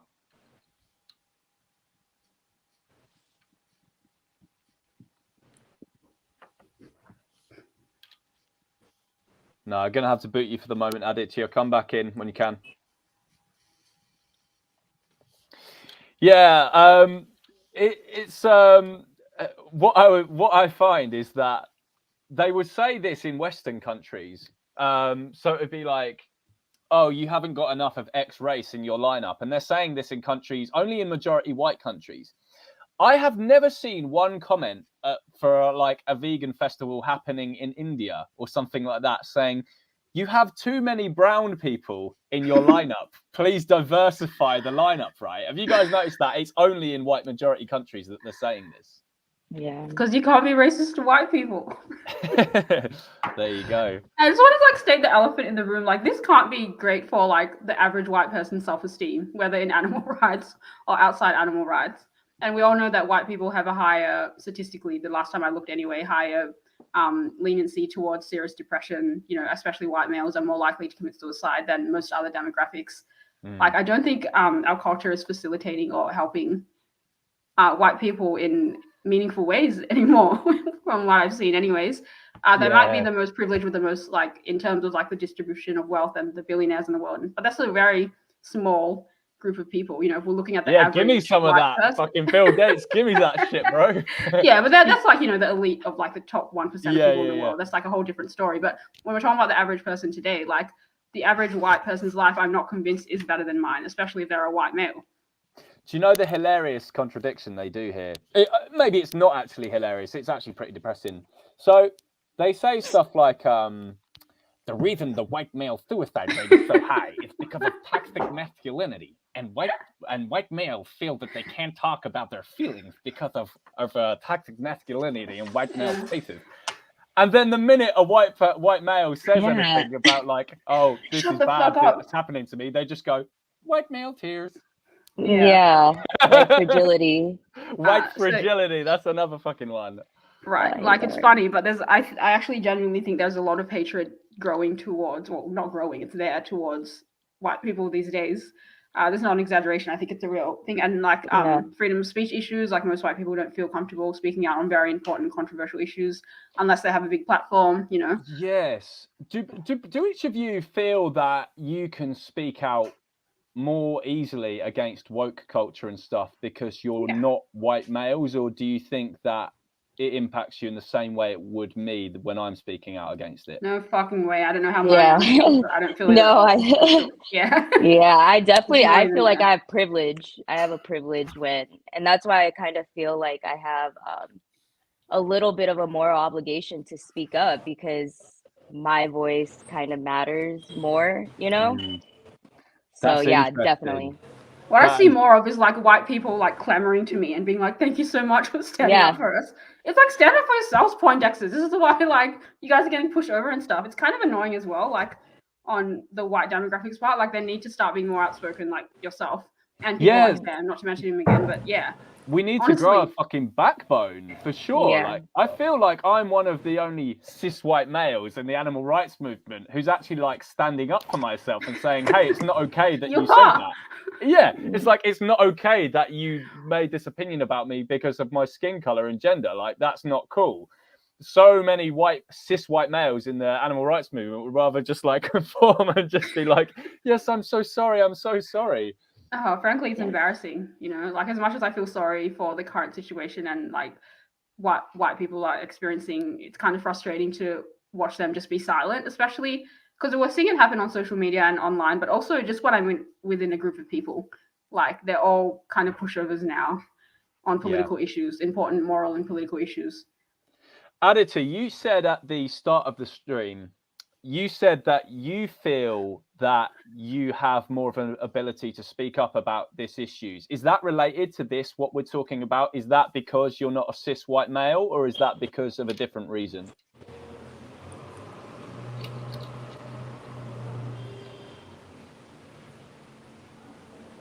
Who are we speaking to? You. Okay. Sorry. I didn't hear your question. Oh, sorry, man. I'll say it again. You said at the start of the stream that you felt you have maybe more of it's easier for you to speak up against certain issues, perhaps woke culture and stuff, than other groups. Why is that? Is that because of your identity, or is that because of other reasons? Is it because you're not a cis white male? Like, for example, Mariana was saying a moment ago, she feels she actually has privilege in that she can speak out against woke culture easier than I could. Like, is that the same for you, or is it for a different reason? It is for that reason, like in large part, and in another part, it's not just that I'm not a white person. It's also the fact that I'm not upper caste. It's also the fact that I'm not American. So it's a combination of a lot of things. Yeah. And yeah, it does make it easier for me. I don't get, like, if you and I said the exact same thing, I'm pretty sure you would get a lot more backlash than I would. Yeah. That's unfortunate, but that's just how it is, I suppose. I saw this excellent tweet a few years back. I think it was in 2020, actually, when the whole bandwagon, the whole hysteria was happening. It said, imagine thinking we live in a white supremacy when you can get absolutely cancelled for saying anything about any other race apart from white people, right? Lose your job, lose everything. Yeah. And I think I've been speaking a lot about this recently. It shows as well who the status quo is, who the establishment is, right? Because this whole thing, what we're seeing with the whole woke cult and how they're impacting society, they seem to think that they have the opinions that are like radical, anti-mainstream, woke. They're the ones going against the grain, against the narrative. What I've been saying recently is they're not the ones raging against the machine. They are the fucking machine. You know, they're not the ones saying, fuck you, I won't do what they tell you. I won't do what you tell me. They're the ones saying, fuck you, do what we tell you. What do you guys think about that? Oh yeah, 100%. It's like the Hollywood liberal elites and like, you know, movie producers and these politicians like AOC and stuff. Like it's all controlled, and it all has this corporate agenda as well. Like a lot of businesses, which is what I was talking about today on Instagram with Cartier, saying that women can't succeed. Cartier, the billion-dollar jewelry brand, it's like the top jewelry brands in the world. Anyone that can afford Cartier as well, like you're a woman can afford Cartier, you're not oppressed. Sorry, but like hate to break it to you. But it has this corporate agenda where they're sort of profiting off looking like they care about these pseudo social justice issues, which when you break it down, I don't believe they are in many cases genuine issues. Right. So yeah, it's corporate. It's like this liberal elite leftist, as you mentioned, and it's moved away from the grassroots causes that probably once were, in the 60s and the 70s, coming up to the 80s. I think one of the most shocking ones I saw, an example of corporate wokeism was, I think this was in 2020, Coca-Cola did this training session for their staff members, and one of the slides said, be less white. What does that fucking mean? Again, it's like the white has a personality, like there's a personality associated with being white. You saw that as well, Mariana. Yeah, I don't understand how that's okay. Because when I see stuff like that, I switch it. Like if they said be less black or be less like how is that okay? So yeah, I don't know. It's really strange. And yeah, like we were talking about the corporate stuff, like just like random things. I think I seen like for a Dove shampoo commercial, it had something to do with like racism and stuff. Like it's just so corporate, it just has nothing to do with like it's just everywhere, So to what extent do you think that is actually genuine? Do you think it is genuine, semi-genuine, or do you think that it is just like a complete facade and they don't really know much or care much about these issues, and they're just sort of saying these things to make money, maybe a little bit genuine, but I feel like it's mostly money nowadays. Yeah. What about you, Pat? Ultimately, there's upsides in the Western world I'm talking about. There's upsides and downsides to being any color or race. There's upsides to being a white person. There's downsides to being a white person, and same with Asian and Black and everything else. But I do not hold the view that anyone is systemically oppressed in the way that these companies are making out to be. You know, I'm sure in some ways it probably is harder to be a gay person than a straight person in Australia and in society in certain neighborhoods and things like that. But I don't think it's this systemic kind of huge problem that wokeism, whether it's business or corporate or these Hollywood liberal people and politicians, make it out to be. So it's a really big distortion and exaggeration of what might or might not be happening, you know? But do you think that Coca-Cola, for example, means this, or do you think that they were just putting that on Cartier, whatever, who you called out? Oh no, that's 100%. I reckon that's 100%. They're companies. They just want to make money. Like their end goal is to make a profit. They don't give a shit about anything else, only if it makes them money. And there's recent studies that show that this, like SJW stuff, like, you know, rainbow flag and fucking BLM and all this stuff, gets more sponsors and gets more people involved because it sells well, and people want to virtue signal and watch others virtue signal. Yeah, I got to find those studies and send them to you. My friend told me about them. Oh, I'm absolutely sure that you have a point there about that it makes you more money. I mean, all the corporations are doing it, aren't they? Yes. And they don't want to get cancelled, and they don't want to get their offices bashed in either. No. It's another kind of thing. It relates to the whole fear kind of thing. But I also reckon there might be a bit of genuineness there in that I think the people in these companies can just be as easily brainwashed as anyone. And I think whoever the idiot was at Coca-Cola who put that slide up, maybe they have fallen for this bullshit. I don't know. Yeah, it reminds me, this is kind of similar, but when I was talking to my friend Satya about something similar once, and he was saying some people genuinely do think they're making a difference when they're tweeting BLM. Like, you know, if you're Taylor Swift and you're living in this, you know, multi-million-dollar mansion, and, you know, you have it made, and then sometimes you see maybe a poor black person and you're like, oh no, this still exists because I know nothing about it, and this is something I can do to help, like something small I can do. Maybe some people genuinely think, especially like idiot celebrities and stuff, that they're actually helping by tweeting or changing, you know, by supporting these pseudo social justice movements, because they would never care enough to even look into statistics or any facts about, you know, the actual situation. Yeah. So I think on some level it could be like delusional and like kind of genuine in a weird fake way. Yeah. But none of it's helping. Like, I don't see any good to it. Mariana, when you said a moment ago that, you know, with the whole Coca-Cola thing, when they put that slide up, you said you would respond to that by saying, oh, imagine if they said be less black or something like that, how that would look. What are the counter arguments that they use against you when you say that to them?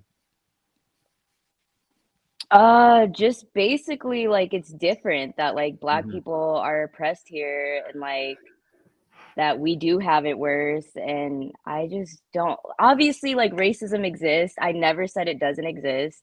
But like Pat said, like there's, you know, everybody has their privileges, whether it's black, white, depending on the situation, whether you're male or female. But yeah, they don't see it like I do. They just think that I'm wrong and that I have internalized racism and that I'm just like not thinking for myself and I'm brainwashed. So yeah, I agree with you about the privilege thing. I don't think it's something you can make a blanket statement about, as in like, you know, what it is collectivism. What they're doing, right, is like, I'm always privileged wherever I go as a white person. If I go to Uganda, I have white privilege or something like that. Yeah. It's like privilege is circumstantial. It's situational, right? If you went on trial, Mariana, and there's a racist judge and a racist jury, then I would be more privileged in that situation. But if I went on trial and it's a mainly non-white jury who hate white people, then my privilege has just gone out the fucking window, hasn't it? So it literally depends on the entire situation. I agree. Yeah, that's why in India we use the term racial minorities. Yeah, but what is meant by, what is the significance of that term? Minorities? Yeah, racial minorities. You say that's why in India we use the term racial minorities. Is that the term you're asking about? Yes. What is the significance of that term, are you saying, Aditya, with regards to this?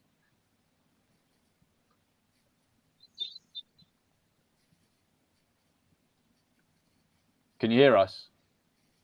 I didn't get the question. Could you please repeat it? Yes. Yeah. You said a moment ago, that's why we use the term racial minorities in India. What is the significance of that term? Why do you say that's why we use that term in India? Okay, for example, so India is, contrary to sort of Western ideas, India is not a sort of one race of people. It's multiple race of people. Yeah. And the thing is that in for the Northeast, for example, that the people over in the Northeast would be like they don't look exactly the same as people in northern India. So if you go Yeah. there, right, then the person from North India would look different from the northeastern people, and that person might face some kind of prejudice there, might or might not Yes. sure. But that's the significance of that. It depends on like where you are. Now, if I've come here in Bangalore, I might face, might or might not face. It's not an always thing, but I might face prejudice sometimes. So yeah, that's the significance of it, I guess. It's that when people from different parts of India go to different other parts of India, it Yeah. depends like where you're from and where you are. That depends how privileged or non-privileged you are. Tell us about the time, Soytheist, that you got called a colonial dog by woke Westerners. What happened That's there? lovely. Oh yeah. Yeah, so what I did was I was talking about woke anti-veganism. I made a video about woke anti-veganism, and I pointed out that this is actually a good thing. The reason that it's a good thing is because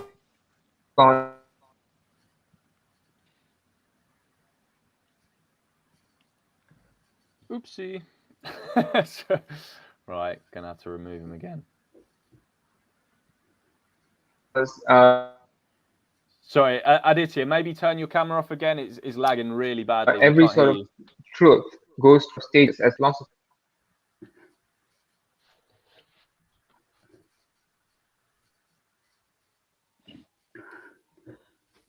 Why don't he just turn his camera off? Like, I it's don't know. obviously way I'll better tell him when when he that comes camera's back. turned off. Right, Aditya, can you turn your camera off? Do you think you should do the stream without me? I feel like I'm causing a lot of trouble. It seems all right now that you've turned your Yeah, camera off. we can hear Yeah, it's good when perfectly. the camera's off. Okay, so I made a video about like why woke anti-veganism is a good thing, and the reason I said that it's a Yeah, good thing is because, uh, as the philosopher Arthur Schopenhauer noted, every truth goes through three phases. First, it is like laughed at. Second, it is violently opposed. And third, it is accepted as being self-evidently true. So that's the reason I said that it's a good thing. That's a summary of it, basically. Now, yeah, once I did that, the people who were like saying that veganism is a privilege and that kind of thing, they were like pissed off, right? And they said like, how dare he do that? He's being a colonial dog by pointing out all of these things, and they hurled a lot of abuses at me. Like I use like their tweet, the person's tweet, the person who said that veganism is a privilege, and that made me not only a creepy person, that made me a creepy Indian, which is of course a sort of racial stereotype, right? of course. So yeah, that was kind of a very weird and ironic experience, I suppose. Yeah, so they used your identity against you here, even though Yeah. they would, I guess, class you as like, well, I guess they were, because you're not a cis white male, they would consider you an oppressed group, but they were being racist towards you in this situation. And it's not even like woke racism, it's just straight up like, for lack of a better term, classical racism, I suppose. So yeah. Yeah, absolutely. Who do you find are your biggest like trolls sort of in the animal rights movement at the moment, Soytheist? Would you say it's more the woke mob, or would you say it's more carnists and stuff, or is it someone else? Who is what? Who's like your biggest sort of trolls in the animal rights movement, or your biggest sort of like the people who call you out the most? At one point, it was certainly these particular woke Americans, right? Yeah. A very specific group of Americans. Like, I made that when that whole Holocaust debate was going on about whether or not it's okay to use the term Holocaust to describe what's going on to animals. I made a post explaining why it's okay, and there was a certain person. Should I name drop? It's fine, right? Yeah, fuck it, go for it. There's this person called yeah, it actually makes more sense with the name. There's this person called Queer Brown Vegan who Not identity, not commented that I female should not. identity there at all. Sorry, carry on. And he commented that I should not use my identity to make arguments. When his username Yeah, brilliant. is Queer Brown Vegan. Yeah, top tier. So you're roboting a little bit again, Aditya. Yes. But... And Hey, Tash. Yeah. So yeah, and right now there's this also this person. There are carnists who sort of hate me, but yeah, at one point it certainly felt like I was just debating with these sort of woke Americans. Yeah. And Mariana, why do you think woke culture is so bad, particularly in America at the moment? Because I've noticed it's more in America than in other countries, right? It's more so than the other countries. Yeah. What's the deal with that? I don't know. Maybe just because it's like everywhere, like Hollywood, in universities. Yeah, just like all the commercials, just everywhere. I don't know why it particularly started here, you know? I guess I have a theory. I think it definitely has a political agenda. I think the Democrats have a huge amount of power. This isn't calling out anyone who votes Democrat or whatever, for whatever reason or their policies. But I make a point in my most recent vid about the whole inconsistency here we're seeing in calling out AV for their financial reportings, but not BLM for the whole mansion stuff. The point I made in that video is that in 2020, that stuff, the whole George Floyd stuff, and the media furor around it, that was very, very conveniently timed for the US election in 2020. No, you're right. And that's the position of the most powerful person in the world, right? So I think one of the reasons woke culture is so bad in America is just because of how much power the presidency position there has and how much power those parties have, for example, the Democrats, in influencing ideology on a global scale. And the race baiting Democrat funded media, I believe, were doing this in order to kick the mean orange man out of office, right? No, you definitely have a point too, because where is BLM now? You know, are like Black people not getting killed? And like, Back if in you 4 notice years. yeah, exactly. So yeah, no, you definitely have a point.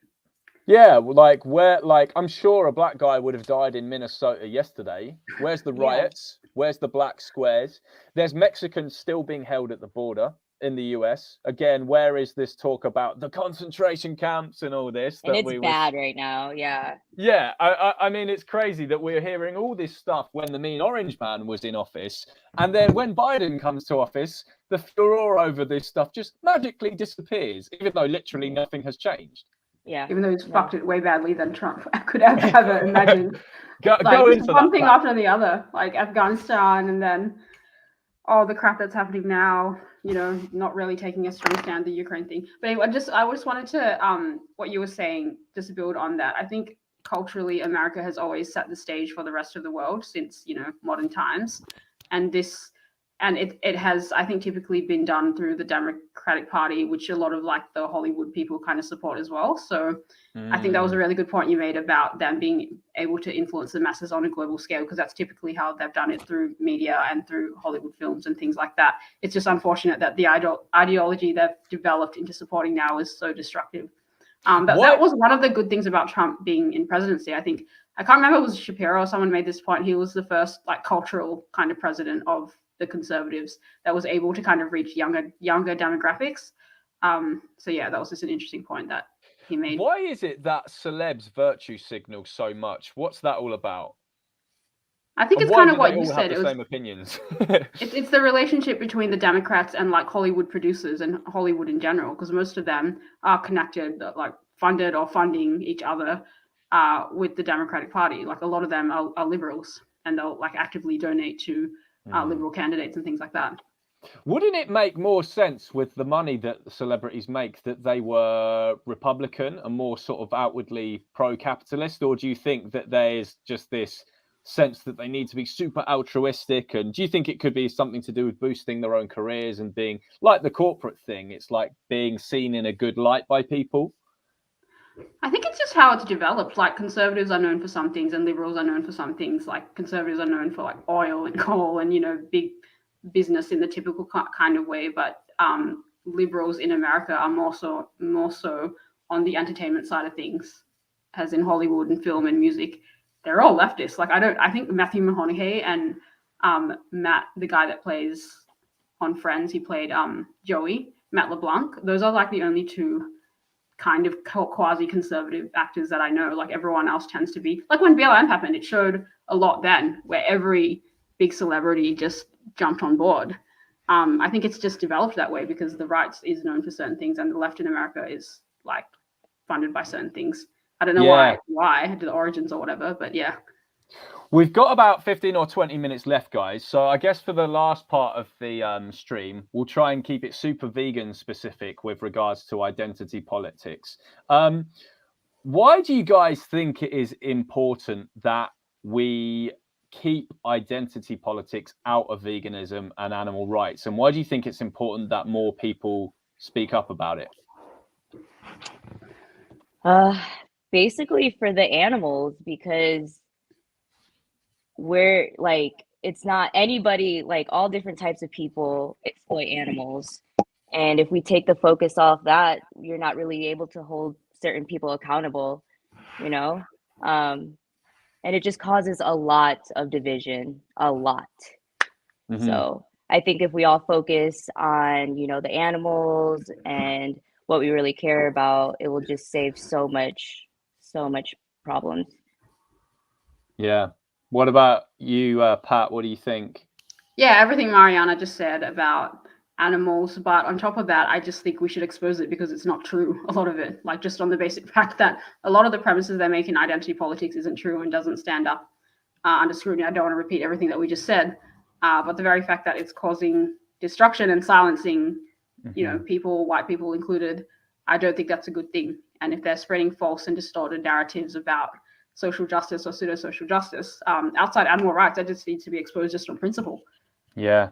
It is just a load of bullshit, basically. I think yes. The thing is, basically, yeah, we want, like, I think we're seeing a whole. Oh, sorry, it's dropped out. I think we're seeing like we're seeing in culture right now and in the animal rights movement a whole degradation of like validity and truth. It's just like if you're not allowed to say something that's true if it doesn't conform to a certain narrative.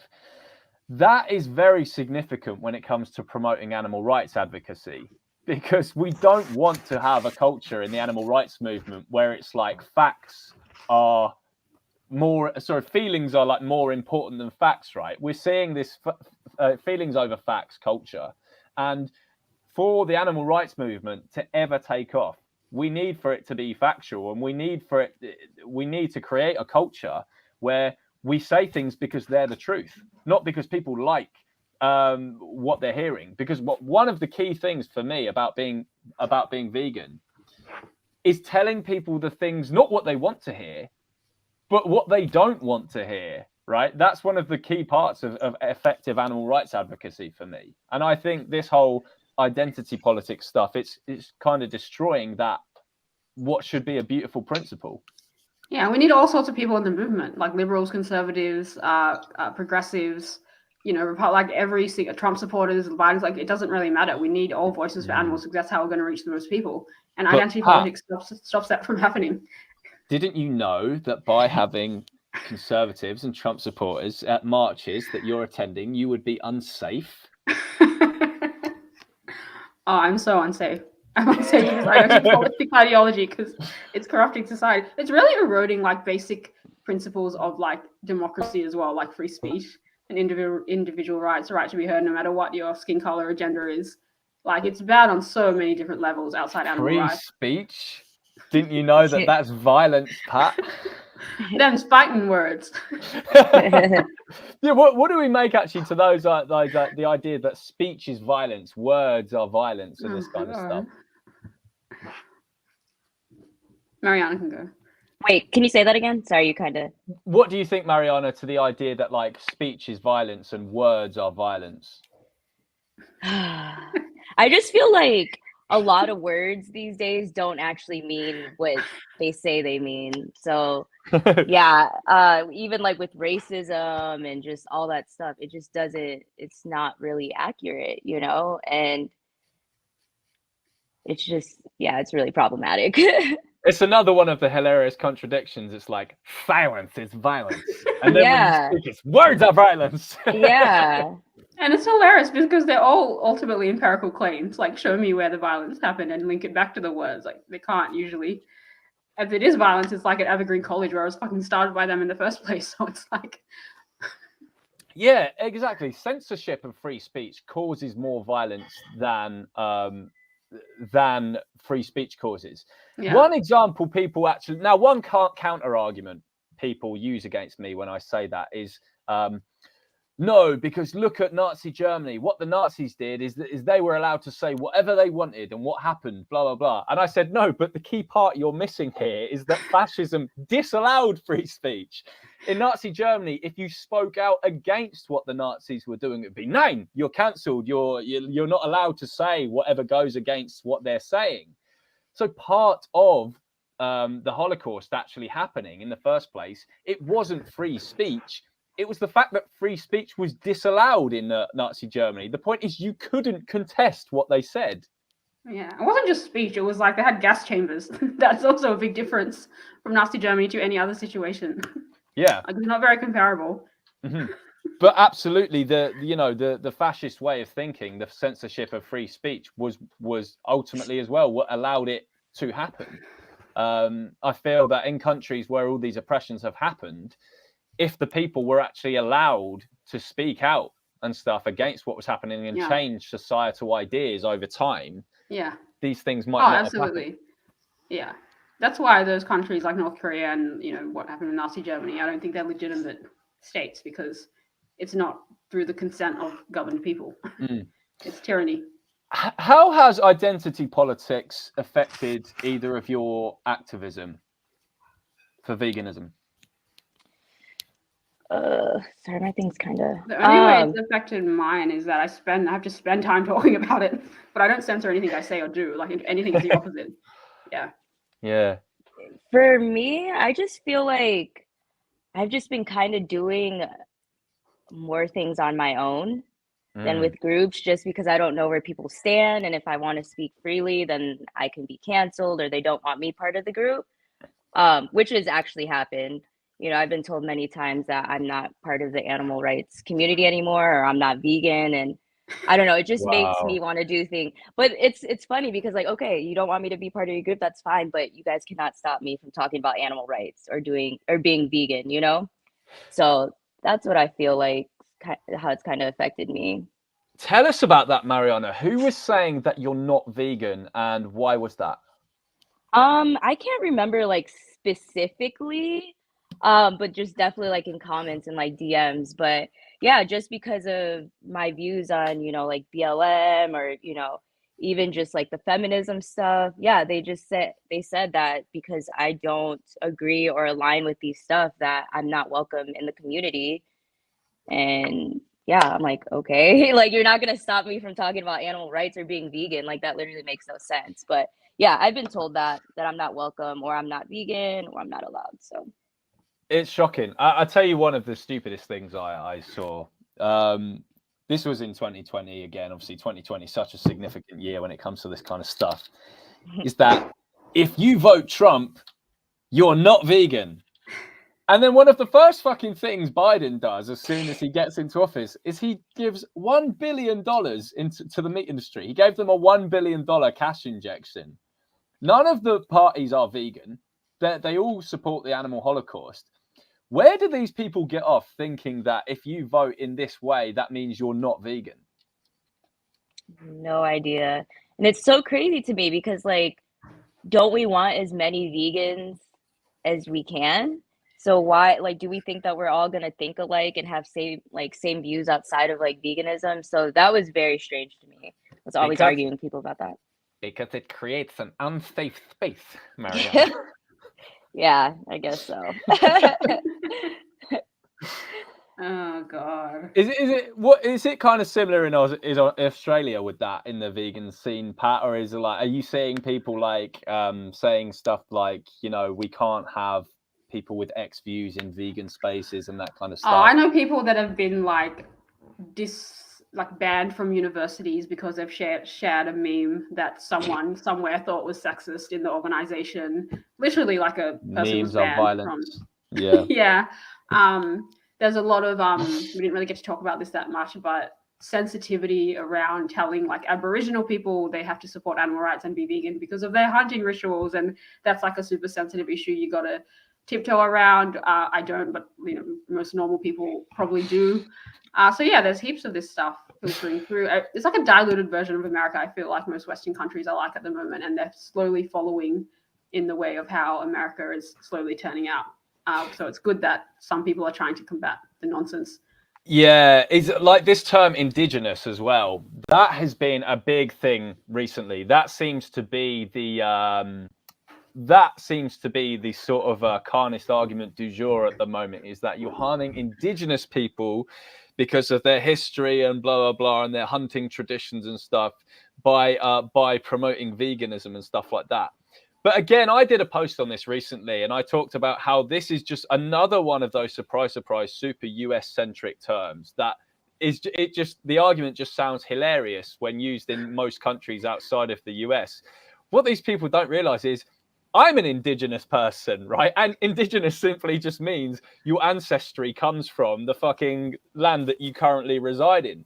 By these people's logic, right? But they won't take on this logic. But by these people's logic, say I was a non-vegan, I could say to an Italian vegan, how dare you demand that I go vegan as an Indigenous person of the British Isles? Because my ancestors, you know, the Celts, they used to hunt the wild boar and stuff, and they would sing a nice little prayer in Celtic and stuff like that. And then the Romans came along and colonized us and blah, blah, blah. Yeah. But so how is my ancestors' history actually any different than from an Indigenous Americans? It's the same thing.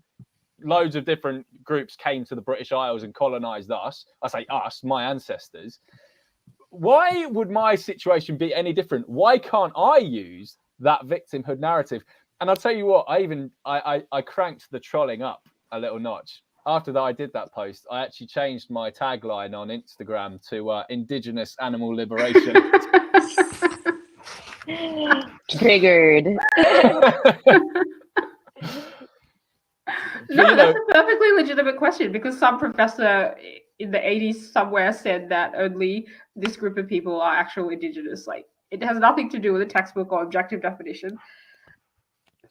Yeah, exactly. But I don't think, I think people are becoming so stupefied now that they don't even realize this.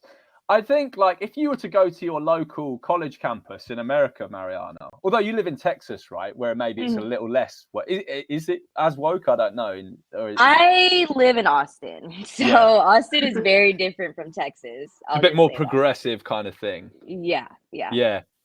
But, you know, I would say that if you were to go to your local sort of college campus there, so say the University of Austin or something like that, they would automatically just associate the term Indigenous with meaning the Indigenous Americans, right? They wouldn't really understand what it would mean. Like when Earthling Ed was talking to that woke white girl, I would have found it, and she was talking about Indigenous style. Earthling Ed should have just responded. I would have done this. Earthling Ed should have just responded by saying, "I am an Indigenous person." Yeah. So her little brain would have melted. But changed my mind.